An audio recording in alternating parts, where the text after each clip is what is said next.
Guys, it looks like somebody's been reading Twitter because Judge Bev is back on the docket for Monday's hearing.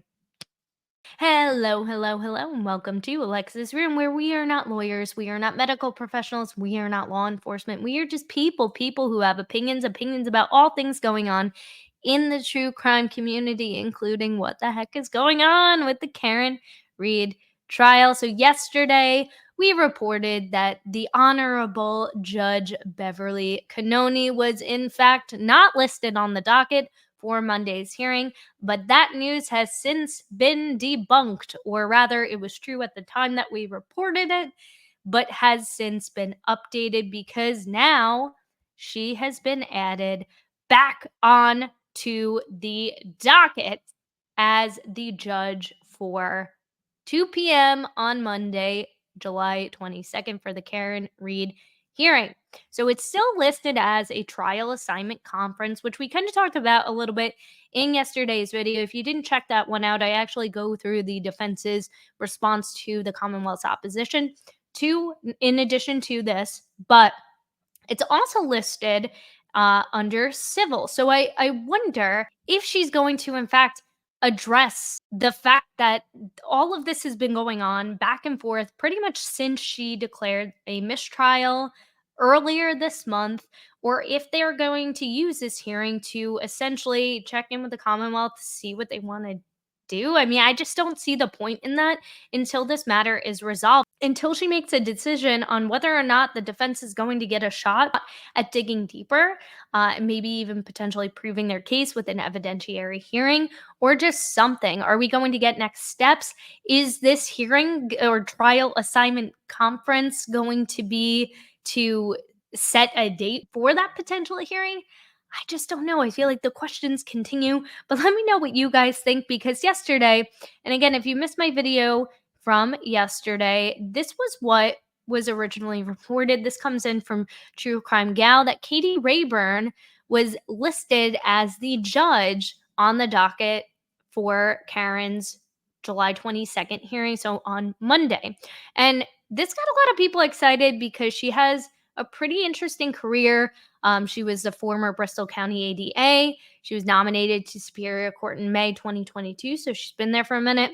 Apparently, I think she moved more recently to Norfolk over the last few years as well too. But she was most notably known as the prosecutor who successfully convicted Michelle Carter, who was the Plainville woman who coaxed her then boyfriend into unfortunately ending his life. So a lot of people, myself included, were curious to see how this judge was going to handle potentially this motion that the defense has filed to dismiss counts 1 and 3, and if she was going to give them a legitimate shot or not.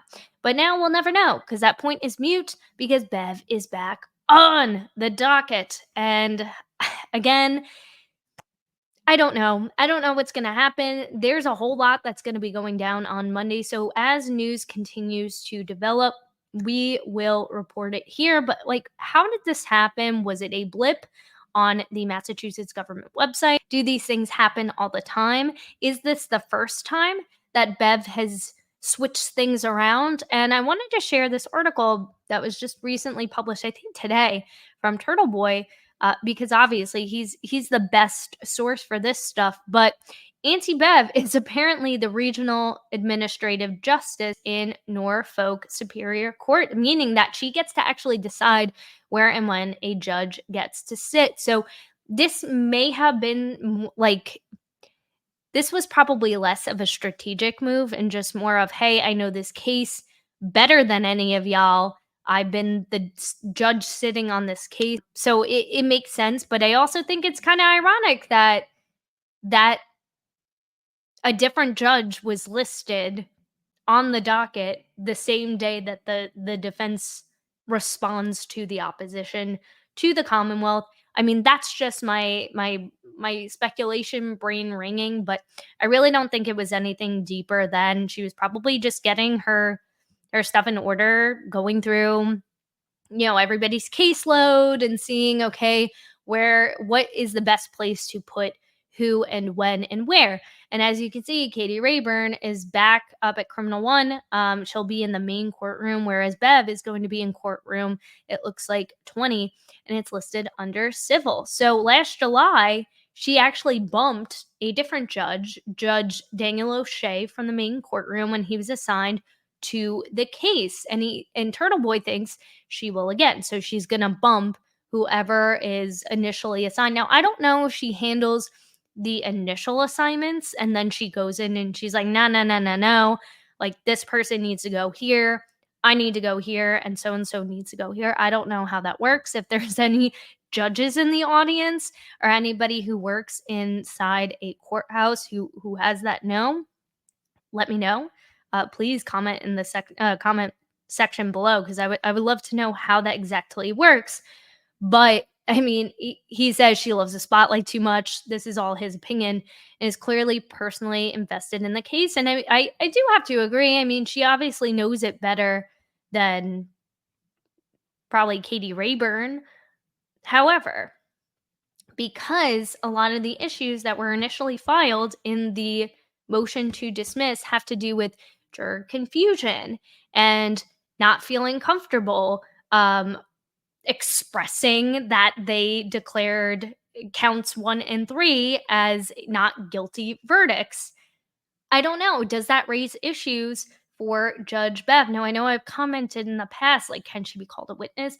I, I just don't know. I know some of you have said, no, she can be called as a witness, but I don't know. I'm not a lawyer. I'm not. That's why I say that disclaimer at the beginning of every video because I don't know. I'm learning as we go, and I hope you guys are too. But I'd be curious if there does need to be a second pair of eyes who's kind of a third party, non biased, who can come in and say, okay, like, what the heck happened?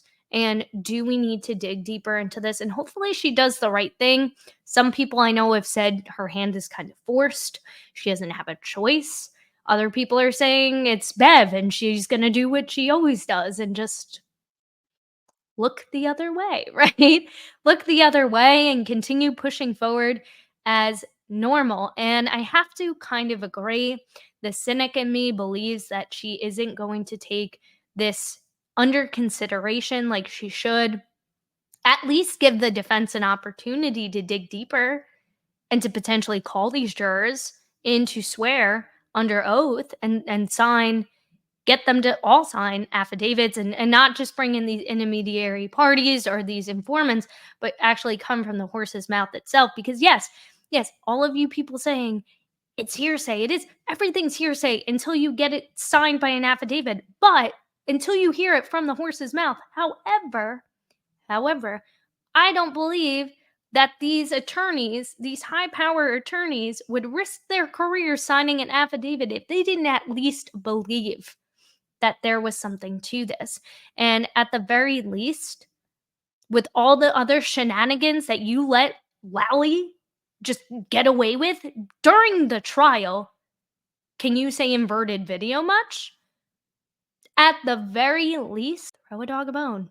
No pun intended. And if there's nothing to it, there's nothing to it. And then we proceed just like we all were intending on to. Then we'll go to the second trial and we'll do this whole thing again. But why would you want to put everybody through this, through the exact same thing in round 2? When one, I mean, if you dismiss those 2 counts, you know how much shorter this trial, I mean, it's Lally, so who knows, but you know how much shorter this trial would be? Because they don't have to go through the whole Aruba nonsense of trying to prove that there was this toxic, that Karen Reed and John O'Keefe's relationship was super toxic and that she had just had enough with him and she just had to do it and she had to hit her car in reverse and run him over at 24 miles an hour in the snow, mind you. I mean, we wouldn't have to waste all that time going through that or going through all those text messages between her and John O'Keefe and even her and Brian Higgins, because again, what did that any of that prove? Nothing. Nothing.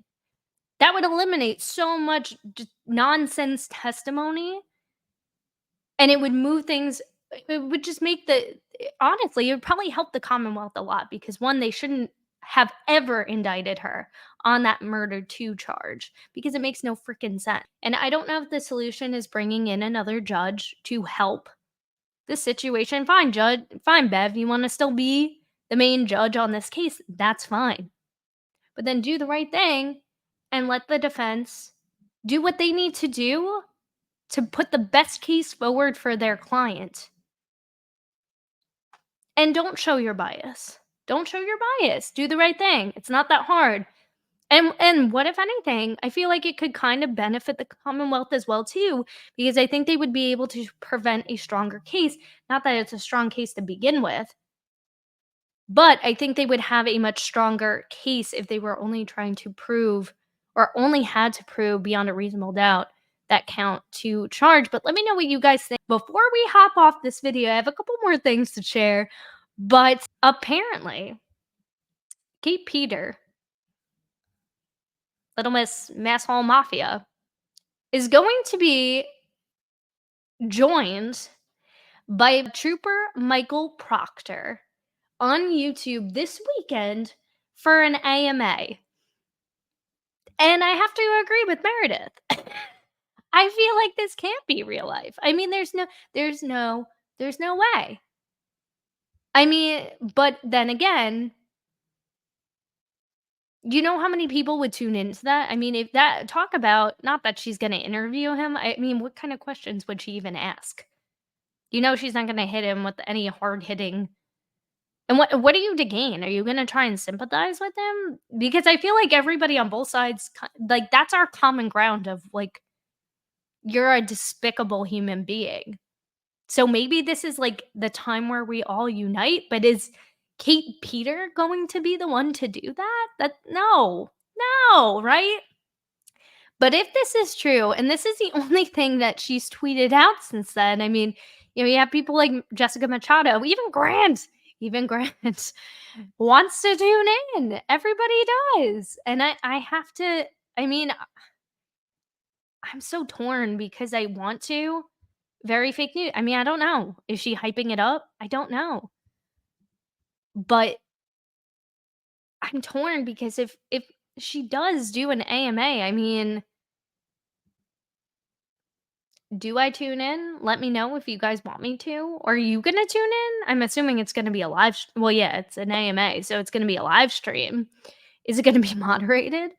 Do you guys want me to do like a watch party? I don't know. That's the only details that she's posted about this. It's just so vague, and I have to believe that, or I'm inclined to believe it's not real. And I'm like, maybe it's like a April Fool's Day, but it's not April. It's July 17th. Your kids are going to call me mommy. I'm going to take your dogs to Michael Proctor is not going to jail, nor is his wife. No criminal. Wow. Okay. So she's a total simp for Proctor. The majority of the jury wanted to vote Karen Reed of OUI manslaughter. My prediction all along is there's people who are like, I don't think Karen Reed is innocent. I think she's guilty, but I also understand even Coffin Daffer. Even Coffin Daffer is like, yes, they made the right decision in taking away everything from Michael Proctor. Even Coffin Daffer. So like, what are you gaining from being a simp? I mean, other than getting views. I mean, obviously, and that's why I don't this is why I'm struggling because if this does happen, and part of me is like, there's no way. There's absolutely no way. There's no way that this man in his right mind, and I'm sure he's not in any right state of mind right now. I mean, he literally lost everything. And he's probably, I mean, next to Meghan Markle, he's probably one of the most hated people in the United States right now. I mean, or most disliked at the very least. So, yeah, you're gonna get people to tune in, but do I want to? For every view, she gets money for it, and I don't want to. I don't want to give her a platform. I don't want to give him a platform, but at the same time, I mean, if this is our opportunity to ask him questions, I mean, I don't know how I'm assuming it's gonna be highly moderated if it is, but why would he wanna speak to her? Like, I just don't understand, like Didn't interview how many people that were in that house? I know your husband spelled multiple people's names wrong, and I know your husband is either the worst fucking investigator that ever walked the face of the earth, or he's a corrupt motherfucker. So I'm going to go with number two. He's corrupt, and you're going to jail along with him, and your kids are going to call me mommy. I guess this is somebody who left, like, an angry voice, and, like, this is the thing, guys, like, nobody, like, call these people, like, don't stoop to their level, don't harass them, don't, because that's what they want. That's what they want, don't do that. Leave them alone. The best thing that you can do is continuing to peacefully protest, continue sharing your thoughts, opinions respectfully, educating more people about the case, donating if you can, when you can, signing petitions. These are all good things you can do. You know, even get involved in your own local government as well too, because corruption doesn't just stop in Canton. It's everywhere. It's widespread. But that, like, by calling these people up, or don't call them. Don't call them. Leave them alone. If you want to really show your support for Karen Reed, for her family, for the defense, for the people of Canton, the best thing you can do, or even like the Canton Select Board meetings. I think they're every Tuesday. Young Jerks usually, and they have a funny tweet on this too. They usually stream that as well too. And you don't have to be from the town of Canton to participate. You can go. You can go and ask questions. And peacefully express your opinions and thoughts, because you have that right to do that. But calling these people up, stooping to their level, don't do that. Just don't do that. It's as much as you want to curse their names, and again, we don't want to stoop to their level because they're not normal thinking people. They have no conscience. As Mark Bettero says, they're zombies. They're zombies. They're so oblivious, they're so narcissistic that they can't believe that people aren't on their side. You can't lead a horse to water and force it to drink. If it don't want to drink, there's no point. There's no point, and you're never gonna beat any kind of sense into these people. And the more that you call them and the more you leave voicemails like that, it's just gonna incite them more to be even more them. And it's just gonna it's gonna give them more of an opportunity, more platforms to speak on, and nobody needs to hear it. Nobody needs to hear it. We just want them to go away. Go away. Go away. Do what you need to do to take care of your family. Dude, maybe look at your reflection and say, "Hey, how can I be a better man? How can I be a better husband, a better brother, a better role model to my freaking kids and my community that I failed?" Maybe start there before you start taking interview. And again, this is all just speculative because we don't know if this is actually going to happen. And I can't imagine what oh my god. I mean, I guess it's better than like Dateline, but yikes. So the Young Jerks posted, "I, Mike Proctor, heard you might need some extra income. We'll offer $1,000 to cancel on KP and answer some real questions on our show instead. Think about your family. You will need it." And he's dang right. I mean, what was it? Elizabeth Proctor whining about, "Oh, we don't have any more medical benefits and blah blah blah." It's like, girl, don't you have a job? Don't you have a job that you could probably get benefits from? Like, he's not the only one. I get it. He's got, like, he had a cushy life. He's making, I think, like 150K a year, which is more than most people make. That's a very comfortable situation that most people in the United States will never know. Will never get to live like that. And for what? For botching investigations and essentially spitting on the badge that you wear? I mean, it's absolutely insane and ridiculous, but I support the Young Jerks. You wanna hop online and you want a platform? Then you have to take the heat. Take accountability. I mean, if you pop on there and people are hitting you with questions and you say, "Yeah, you know what? I screwed up. I screwed up. I didn't do the best I can. I made a lot of mistakes." I would have a little bit more respect for you. Maybe stay out of the spotlight. But again, this isn't confirmed. This is just a random, very extremely vague tweet. There's no set time as to when it's allegedly going to take place. There's been no other reports on it except from Kate Peter tweeting it. And I've looked. I've looked to see if she has any other tweets in regards to this. It's just pretty much like, "Stop calling Lizzie Proctor." And then, "Hey, I'm gonna be speaking to," so I guess you're a simp for Proctor now. Like, that's not a good side to be on. It's one thing to be like, "Hey, I think Karen Reed is guilty," but then to simp for Proctor, like, that just goes to show what kind of human being you are, which we already know, but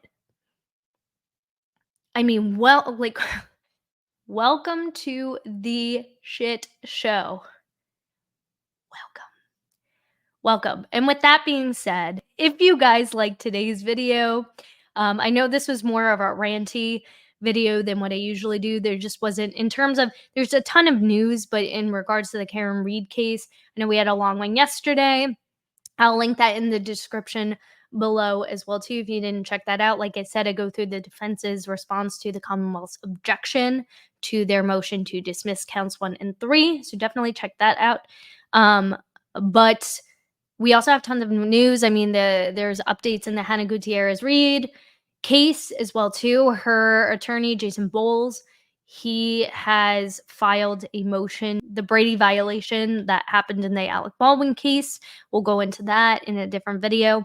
The OnlyFans model, Courtney Clenny, there's some updates there as well too.